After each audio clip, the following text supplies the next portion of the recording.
안녕하세요. 오늘은 요한계시록 16장 12절에서 21절 말씀을 가지고 아마게돈이란 전쟁이라는 제목으로 은혜를 나누고자 합니다. 요한계시록은 세 개의 기둥으로 구성되어 있습니다. 7인봉, 7나팔장, 7대접의 심판으로 내용이 전개됩니다. 7인봉이라는 것은 역사의 흐름이 어느 방향으로 나아가는가를 말해주고 있습니다. 인봉이 하나씩 떼어질 때마다 역사의 종말적 징조들이 나타났습니다. 7나팔장은 종말이 가까웠음을 경고해주고 있습니다. 경고의 소리를 잘 들어야 합니다. 소리를 무시합니다. 설마 나에게 이런 재앙이 닥칠까 방심합니다. 그러나 나중에는 후회해도 돌이킬 수 없는 날이 옵니다. 그때 좀 더 잘했더라면, 그러나 이미 벌써는 지나갔습니다. 7대접 심판은 최후의 심판을 말해줍니다. 7대접의 심판으로 역사의 무대는 이제 막을 내립니다. 중요한 것은 과연 누가 살아남는가입니다. 살아남는 자가 최후의 승자입니다. 지금 잘 사는 것, 지금 못 사는 것, 지금 높아지는 것, 낮아지는 것, 이것은 하나의 과정일 뿐입니다. 끝까지 하나님 앞에 설 수 있어야 합니다. 기왕이면 하나님께 멸류관을 받을 수 있으면 좋겠습니다. 요한계시록은 무거운 책입니다. 영원한 운명을 결정짓는 그런 말씀입니다. 지난 본문에서 반복해서 주시는 말씀이 있었습니다. 주의 심판은 의롭습니다. 참됩니다. 하나님의 심판은 잘못되지 않았습니다. 결코 억울한 판결이 아닙니다. 마땅히 받아야 할 심판을 저들이 받는 것입니다. 라는 메시지를 주고 있었습니다. 우리가 은혜를 받고 망각을 합니다. 그러면 점점 교만해지기 시작합니다. 내가 잘나서 라는 생각이 드는 것입니다. 모든 것이 은혜임에도 그것을 잊어버리고 살아가게 될 때에 우리는 하나님께 영광을 돌릴 수가 없습니다. 늘 범사에 불만하고 다른 사람의 성공을 시기합니다. 그리고 조상탓합니다.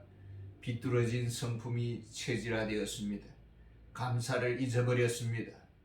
겸손을 잊어버렸습니다. 완악하고 거만하고, 이것은 매를 버는 행위입니다. 12절에 보면은 또 6째 천사가 그 대접을 큰 강 유브라데에 쏟음에 강물이 말라서 동방에서 오는 왕들의 길이 예비되었더라. 유브라데는 이라크 지역에 있는 긴 강줄기입니다. 거기서 가나안 땅까지 이렇게 쭉 연결되어 있습니다. 요수아가 가나안 땅을 정복했습니다. 하나님이 주신 마지막 경계선이 유브라데 강입니다. 유브라데 강까지 하나님이 주신 기업입니다. 그리고 그 강을 건너면은 이방 지역이 되는 것입니다. 이방 족속들이 점점 밀려오면서 역사의 판도가 바뀌었습니다. 또 로마도 무너지게 됩니다. 하나님이 주신 기업을 잘 지켜야 합니다. 그런데 그 경계선이 무너지기 시작합니다. 강물이 말라서 경계선이 사라졌습니다. 새로운 역사의 주역들이 점점 밀고 들어옵니다. 세대가 교체됩니다. 우리가 은혜를 받았습니다. 하나님의 사랑에 감격했습니다. 은혜의 역사를 경험했습니다. 그리고 은혜에 젖어 살아갑니다. 시냇가에 심은 나무와 같이 풍성한 열매를 맺습니다. 이 열매가 거룩한 성령의 성품의 열매까지 전진해야 되는 것, 성장해야 되는 것입니다. 그런데 어느 순간 은혜 생활이 메말라가고 점점 세상을 닮아갑니다. 그리고 세상의 삶의 방식에 익숙해져 갑니다. 여기가 교회인지 세상인지 구분이 되지 않습니다. 성도인지 장사꾼인지 구분이 되지 않습니다. 어디에 문제가 있었을까요? 잠언서 4장 23절에 보면은 모든 지킬 만한 것 중에 더욱 내 마음을 지켜라. 생명의 권한이 이에서 남이니라. 하나님과 정이 점점 식어갑니다. 세상의 욕망과 야망에 눈을 뜨기 시작하고 점점 얼굴은 세즈맨으로 바뀌고 목소리가 기계적이고 태도가 사무적입니다. 어린아이들은 이렇게 호감이 가면은 모두가 자기 아빠처럼 보입니다. 그리고 쳐다보고 다가가려고 합니다. 근데 차갑고 그러면은 아무리 잘못하지 않았는데도 무섭다고 숨고 경계를 합니다. 다가가면은 웁니다. 무서운 분위기의 교회, 하나님을 기쁘시게 할 수가 없는 것입니다. 13절에 보면 또 내가 봄에 개구리 같은 새 더러운 영이 용의 입과 짐승의 입과 거짓 선지자의 입에서 나오니. 이스라엘 아합 왕 시대입니다. 아람 왕에게 길라라못을 빼앗겼습니다. 아합은 그 땅을 되찾기를 원했습니다. 그래서 선지자들에게 물었습니다. 그랬더니 모든 선지자가 다 잘하는 일이라고 서문을 하고 지지합니다. 이때 곁에서 있던 유다왕 여호사밧이 그 분위기가 참 이상하다는 것을 느꼈습니다. 선지자들이 그저 아무 생각 없이 권력자에게 아부하듯이 하나님께 전혀 기도하지 아니하고 묻지도 않고 지지하는 것을 느꼈습니다. 아합 왕은 평소에 바른 소리를 하는 미가야 선지자를 아주 미워했습니다. 그때도 역시 미가야는 선지자는 하나님의 뜻을 그대로 전달했습니다. 가감없이. 아합은 자기와 뜻을 달리하는 미가야 선지자를 감옥에 가두었습니다. 결국 아합은 전쟁터에 나가서 죽고 맙니다. 밤에 저 시골 논두렁에는 여름철에 되면은 개구리 소리가 요란합니다. 이구동성으로 소리를 지르다가 만약 어떤 위기가 오면은 논두렁에 뛰어드는 것입니다. 쉽사리 선동에 동조합니다. 그리고 소리만 요란합니다. 아무도 책임은 지지 않습니다. 이것이 개구리들입니다. 권력에 줄을 섰습니다. 세상 권력의 맛이 달콤합니다. 권력자의 말이라면 무조건입니다. 이것이 개구리형 인간입니다. 14절 보면 그들은 귀신의 영이라 이적을 행하여 온 천하 왕들에게 가서 하나님 곧 전능하신 이의 큰 날에 있을 전쟁을 위하여 그들을 모으더니. 개구리들의 합창 그 배후에는 귀신의 영이 있었습니다. 생각 없이 선동에 동조했습니다. 결국 하나님을 대적하는 편에 서 있었습니다. 사람들이 많이 모입니다. 힘이 답입니다. 쉬운 길, 넓은 길을 갑니다. 제가 신대원 졸업을 앞두고 논문을 썼습니다. 논문 심사하시는 교수님이 제게 그 논문을 꼼꼼히 살펴보고는 커멘트를 달아주었습니다. 어떻게 달았느냐 하면은 다른 학자들의 글만 인용하지 말고 학생의 의견을 제시하라는 것입니다. 우리가 하나님의 음성을 들었습니다. 하나님의 뜻을 압니다. 그리고 우리가 그 길을 걸어간다면은 그것은 곧 진리 안에서 거하는 생활이어야 합니다. 진리와 동행하는 삶이 없을 때에 개구리가 되는 것입니다. 남의 선동에 쉽게 동조합니다. 어떤 갈등이 생겼습니다. 성경은 무엇이라고 하는가? 하나님의 말씀은 무엇이라고 하는가? 진리 안에서 우리가 묻고 또 물어야 합니다.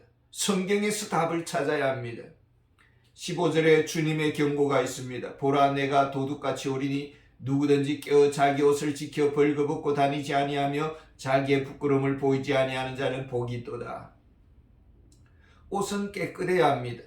그래야 모든 만남에 있어서 부담이 되지 않습니다. 편안하게 인사를 할 수가 있습니다. 그런데 옷에 얼룩이 져 있습니다. 흠과 티가 있습니다. 감추고 싶습니다. 그러면 왠지 낯을 드러내기가 어렵습니다. 문제는 옷에 때가 묻었습니다. 흠과 티가 있습니다. 제대로 갖추어 입지도 않았습니다. 그런데도 부끄러운 줄도 모르고 활개를 치고 다닙니다. 만약 잘못 바람으로 동네방네 돌아다닌다면 어떻게 되겠습니까? 사람들이 뭐라고 하겠습니까? 예수님은 깨어 있으라. 그날과 그 때를 너희가 알지 못하느니라. 깨어 있으라.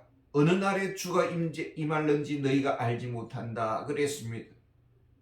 어떻게 깨어 있는 것입니까? 마태복음 26장 41절에 보면은 깨어 기도하라 그렇게 말씀합니다. 깨어 기도하라. 기도로 옷을 다름질하고 말씀으로 옷을 정결하게 이렇게 입고 다녀야 합니다. 영적으로 태만할 때 무슨 문제가 생길까요? 16절에 보면은 새 영이 히브리어로 아마겟돈이라 하는 곳으로 왕들을 모으더라. 요한계시록은 구약의 그림자와 맥을 같이 합니다. 하나님께서 구약 역사를 주관하셨습니다. 하나님은 변함없이 역사의 종말에도 역사를 주관하고 계십니다. 아마겟돈이라는 말은 할머기또라는 히브리어 음을 헬라어로 나타낸 것입니다. 할머기또라는 것은 머기또 산이라는 뜻입니다. 구약 사사시대입니다. 이방 하솔왕 야빈이 군대 장관 시스라를 앞세웠습니다. 당시 시스라는 철병거 900대를 끌고 이스라엘을 쳐들어왔습니다. 이스라엘에는 드보라라는 여선지자가 있었습니다. 이때 바락 장군은 겁쟁이였는지 드보라 선지자가 함께 출병하기를 원했습니다.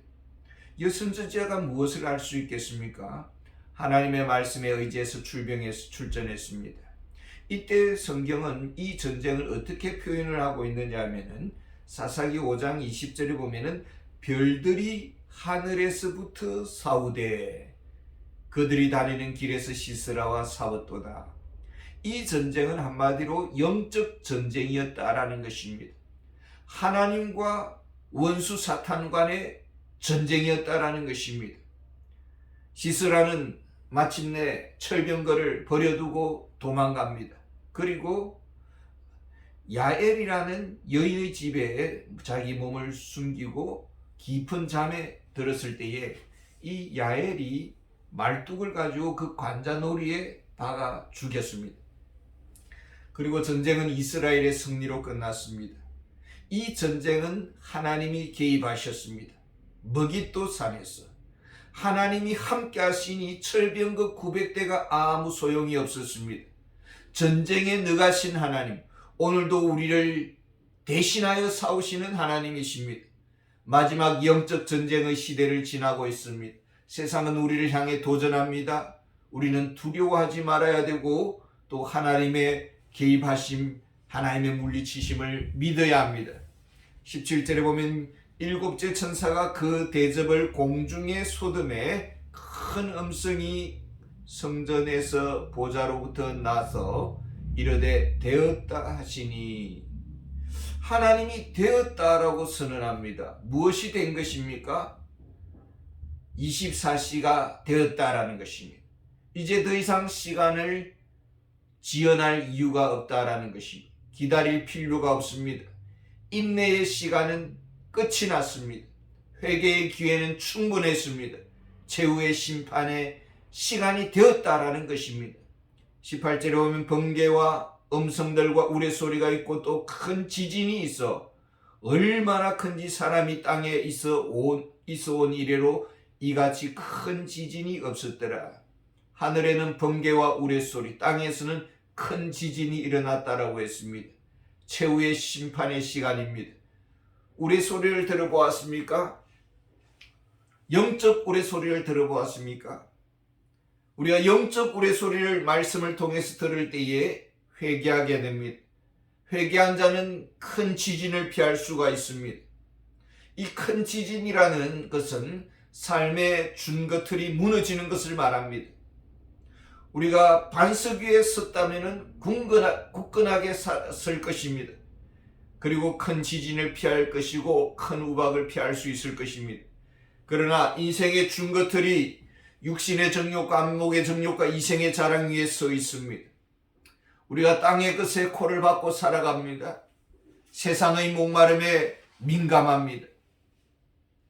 19절 보면 큰 성이 세 갈래로 갈라지고 만국의 성들도 무너지니 큰 성 바벨론이 하나님 앞에 기억하신 바 되어 그 맹렬한 진노의 포도주 잔을 받음에. 큰 성 바벨론, 우리 인간의 철학, 사상, 인간의 의에 기초해서 세워진 성, 큰 성 바벨론, 내 뜻과 내 원대로 세웠습니다. 내 성을 쌓았습니다. 내 성이 곧 바벨론입니다.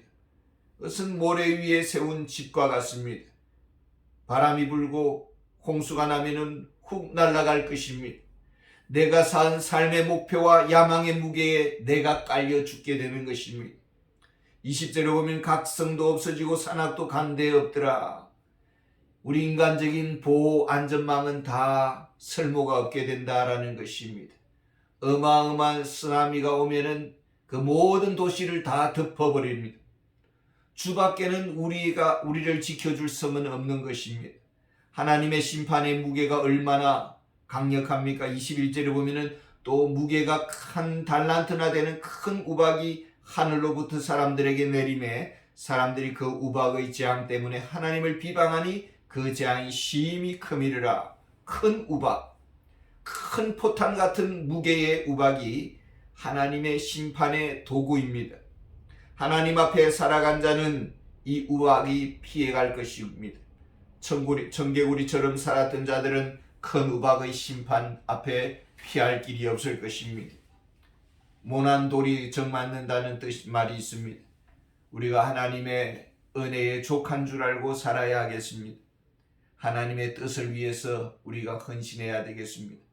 이 말씀을 내 자신에게 적용해 본다면은 늘 깨어 기도해야 되겠구나. 그리고 겸손히 허리를 동여매야 되겠구나. 그리고 사명에 집중해야 되겠구나라는 그런 적용을 해봅니다. 이 말씀이 여러분에게 은혜가 되기를 원합니다. 감사합니다.